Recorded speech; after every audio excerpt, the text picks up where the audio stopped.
Alright, what's going on, you guys? I wanted to make a video about the 1971 Mr. Olympia competition.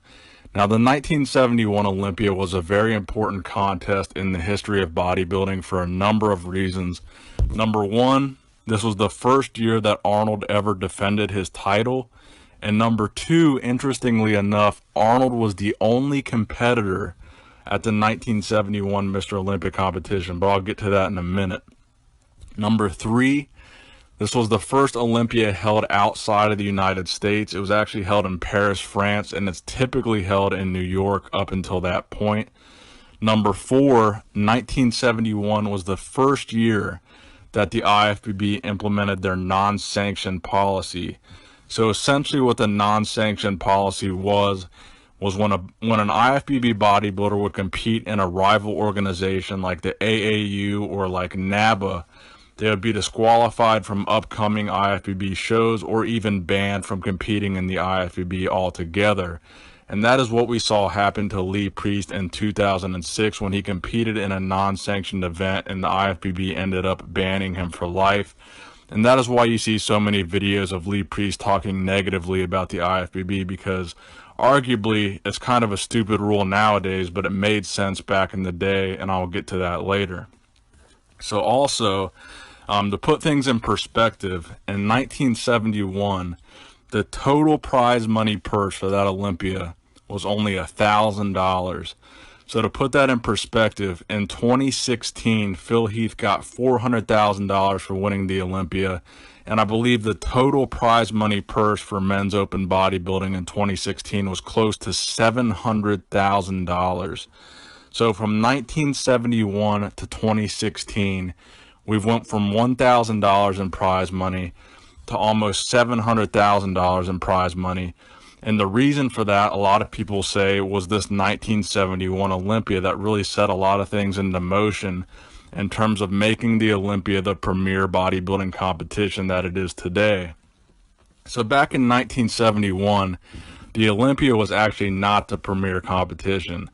The Olympia had started in 1965, so in 1971, the Olympia had only been around for about 6 years.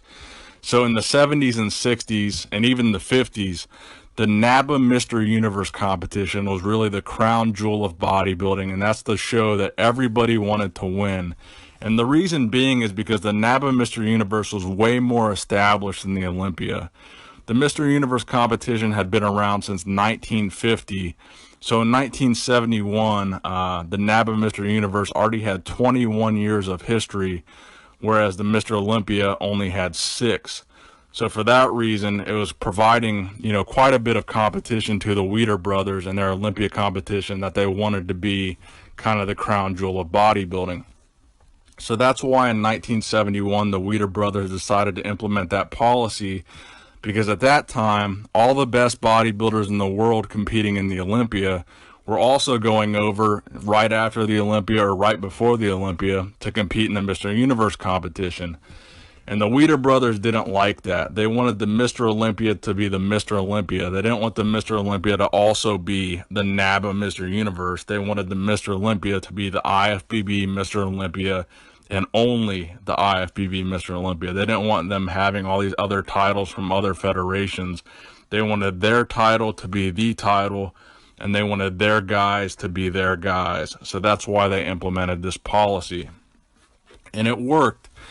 So basically this year, the 1971 Olympia that year, the reason why Arnold was the only competitor is because the other 3 competitors were all disqualified for competing in rival organizations.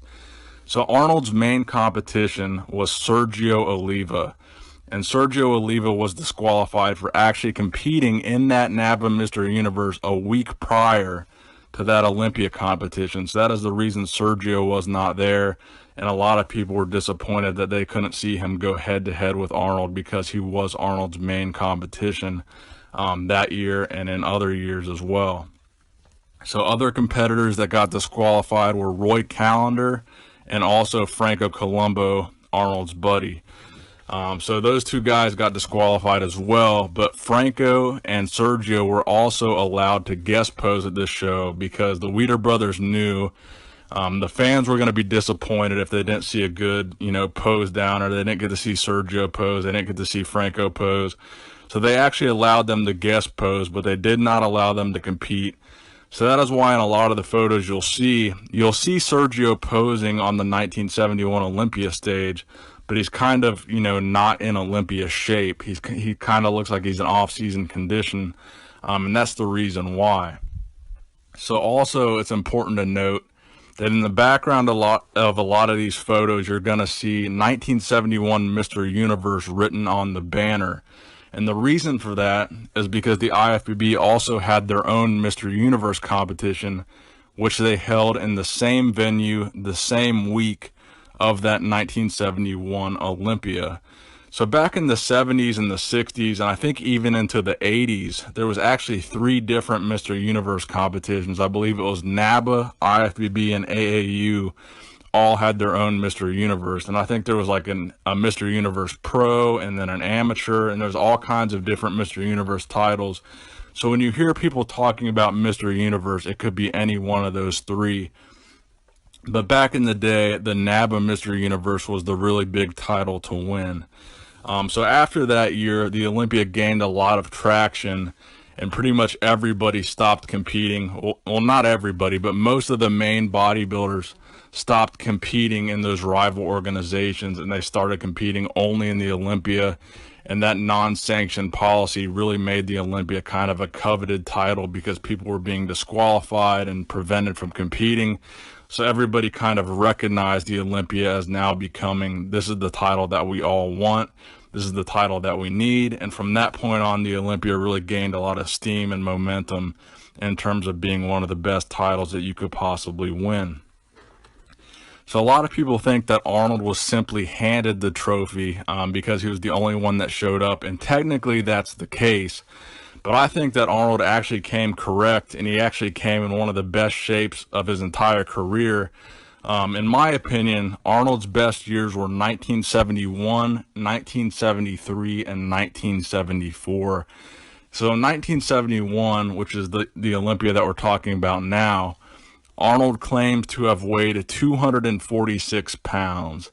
And in 1974, which was Arnold's heaviest year on stage, he claims to have been about 250 pounds on stage, but a lot of people dispute that.